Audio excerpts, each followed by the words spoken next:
उन्हाळ्याची चाहूल लागताच पुणेकरांवर पाणी टंचाईचं संकट निर्माण झालंय. शहराची तहान भागवणाऱ्या कोल्हापुरी बंधाऱ्यात पाणी नसल्यामुळे तो पूर्णतः कोरडा पडलाय. कोल्हापुरी बंधाऱ्यावर अडवलेल्या पाण्यावर शहरात पाणी पुरवठा केला जातो.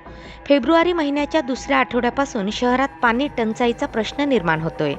कालव्याचं पाणी नदी पात्रात आल्यानं काही दिवस थोडाफार पाणी पुरवठा झाला.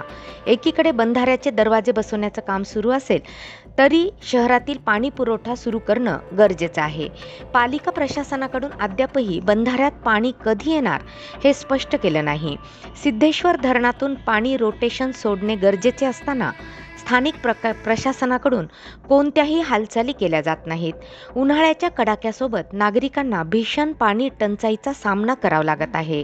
बंधाऱ्यातील पाणी संपण्याच्या अगोदर पाणी का मागवलं जात नाही? बंधाऱ्याला पाणी नसल्यामुळे शहराला पाणी पुरवठा होणार तरी कसा? असे अनेक प्रश्न नागरिकांच्या पुढे उभे राहिले आहेत.